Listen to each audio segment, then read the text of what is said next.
Your personal information is being sold online right now, not by hackers, but by data brokers, companies you've never heard of that collect your personal information and sell it. There are hundreds of these sites gathering your phone number, home address, your relatives' information, even your browsing activity, and once your data is out there, it spreads fast. That's why scam calls know your name. It's how strangers can look you up in seconds. And trying to remove your data yourself can take hours per site, with no guarantee it stays gone. Aura does it for you. They automatically find your information and send removal requests to over 200 data broker sites, then keep monitoring to make sure it stays gone, because your data can be relisted at any time. With Aura, you can even see where and when your data was found and removed. The longer your data stays out there, the more it spreads. Try Aura for free at aura.com/hidden. That's aura.com/hidden to try Aura for free.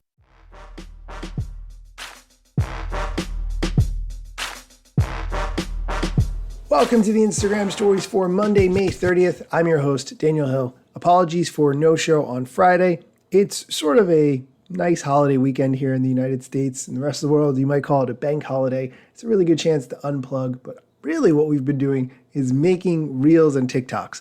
My wife and I have been working together on doing some really great ones from the Johnny Depp trial. So if you haven't seen them on my account, go check it out at Daniel Hill Media. I hope you like the ones we've been making.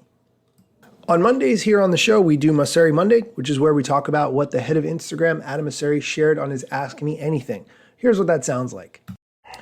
I'm going to do my weekly Ask Me Anything tomorrow, so you have a question, ask it, and I'll do my best to answer it tomorrow. Peace. Let's get right into the questions. The first one, when you launch full screen video, will I see fewer photos? We've talked about the full screen video test before, very similar to what you see on TikTok. Here's his answer about whether you'd see more photos or videos in that scenario. For those of you who don't know, we are testing bigger videos in feed. But no, that will not affect the percentage of feed that is photos or videos. You should see more photos if you're interested in photos, and you should see more videos if you're more interested in videos. We try to personalize the experience. I feel like a lot of times these questions come from people who are really great photographers who feel slighted by the platform. I don't blame them for feeling that way if that is in fact the case, but video is a big push. So if you haven't jumped into making videos, making Reels, making TikToks, now's a great time to do it. Next question. How long has the new Instagram rebrand effort been underway? And why no metaverse? We talked about this briefly last week. Instagram updated some of the look and feel of the fonts and the logo that they have.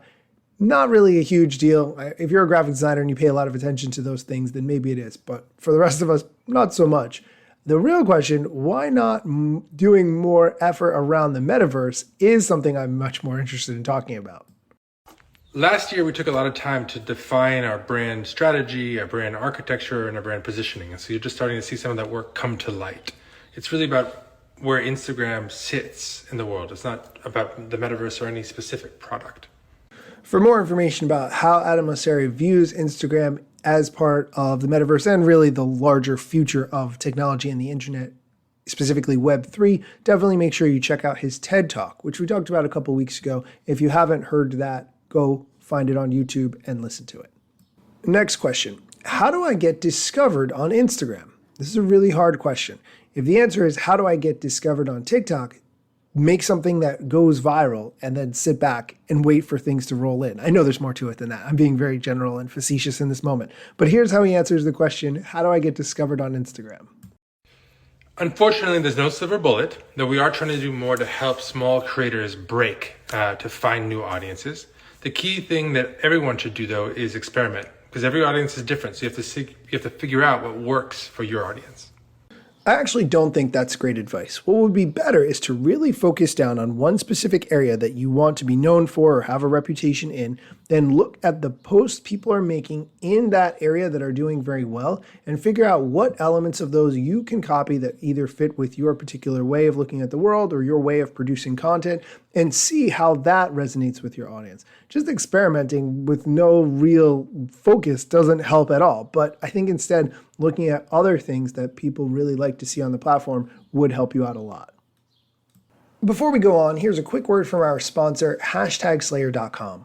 The Instagram Stories is sponsored by #Slayer.com. the easy Instagram hashtag tool that's all about saving you time and getting more views on your posts. I'm a big fan of this product, not just because I use it, but because the creators are a family business. You can start growing at hashtagslayer.com and upgrade using coupon code IGStories to get your first month completely free. That's coupon code IGStories. And we're back. Let's get into the next question. Next question. Do you spend more time in feed or stories?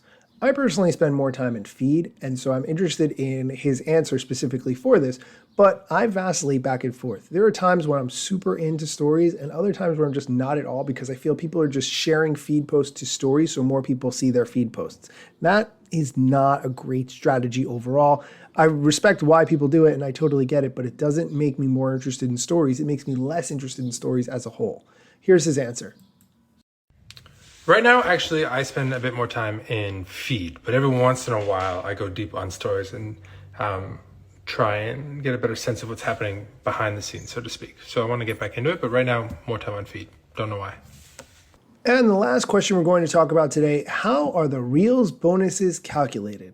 I have said from the outset that I think the Reels bonuses are incredibly underperforming in terms of payment.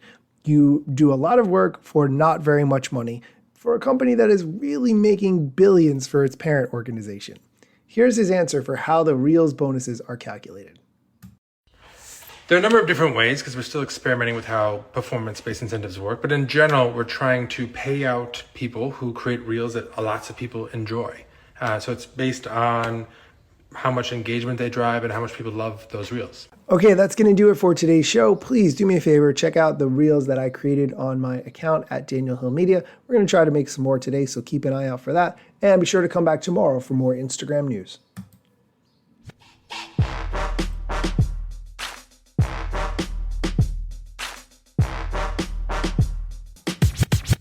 I'm not yet a member of the Instagram team, but my podcast covers many Instagram themes. But the name, image, logos are trademarks of Instagram and the LCC in the USA and every territory. Everything I publish independently until Zuck returns my DMs and starts to pay my salary. Not sponsored or endorsed, no lies, no fallacies. I use their logo with permission, not malicious or callously. No trademark violation, filling all criteria. Follow me on Instagram or Twitter at Daniel Hill Media.